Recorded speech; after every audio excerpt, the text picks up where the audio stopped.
সবাইকে বলি good morning. সবাই কেমন আছে? আজকে তোমরা সবাই খুব খুব ভালো আছে। আমার একটু ঠান্ডা লেগে আছে, এই জন্য গলার ভয়েসটা এরকমই লাগছে। আর আমার ছেলে এত খেলনা থাকে তবুই দেখো এই যে বাটি ঘটি নিয়েই পড়ে আছে। দেখো এগুলো নিয়ে বাজাবে, এগুলো নিয়ে খেলছে।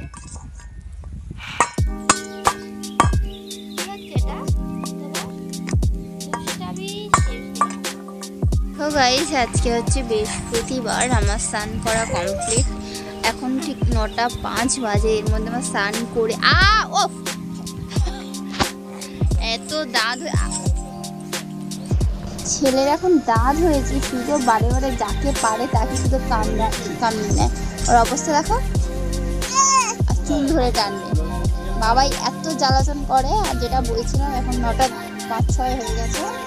তো দেখেছো তো আমার স্নান করা কমপ্লিট। আজকে বৃহস্পতিবার, পুজো দেওয়া কমপ্লিট হয়ে গেছে।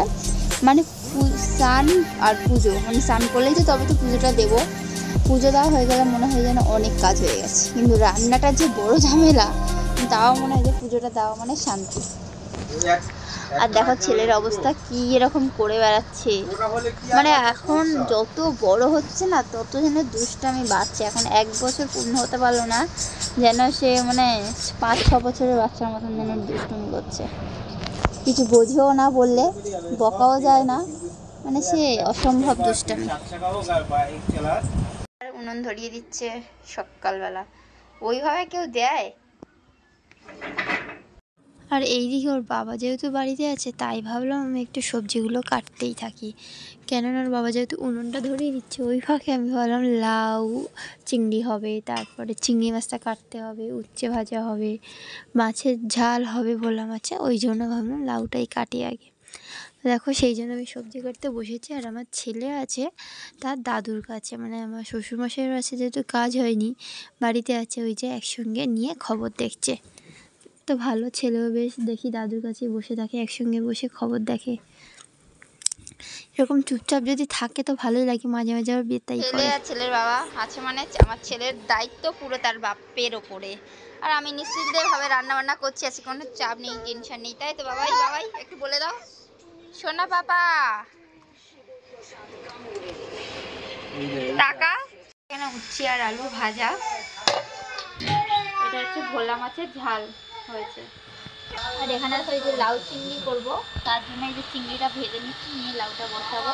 তারপরে হচ্ছে আজকে দুপুরবেলা খাওয়া দাওয়া করে একটুও শোয়া হয়নি যাকে বলে, কেননা মাসি আর তার মেয়ে জামাই এসেছিলো বাড়িতে এমনি, তো ওই কারণে। তারপর দেখ সন্ধ্যাবেলা শ্বশুরমশাই কাটছিল, আমি রান্না করেছি এখানে।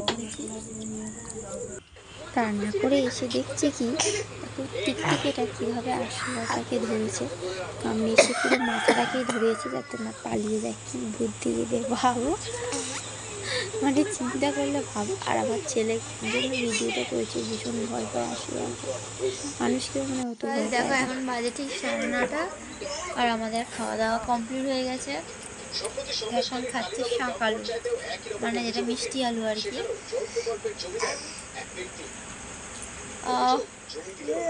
এক ঘুম দিয়ে উঠলো, অনেকক্ষণ ঘুমিয়েছে, উঠে গেছে। তাই তো বাবা আমাদের আবার জ্বালাতন করতে উঠে গেছে। আমাদের জ্বালাতন না করলে দিনটা ভালো যায় না। ওর আমাদের জ্বালাতন করে করেই ওই তোলো তো। আর সত্যি বলতে আজকে বাবা যেহেতু তেলাপিয়া মাছ নিয়েছিল, তেলাপিয়া মাছ দিয়ে ওই যে ডাঁটা আলু তরকারি করেছিলাম, সত্যি দারুণ লেগেছে, দারুণ। তা খেতে হবে না, বারে বারে ফেলে দিচ্ছ, কেন?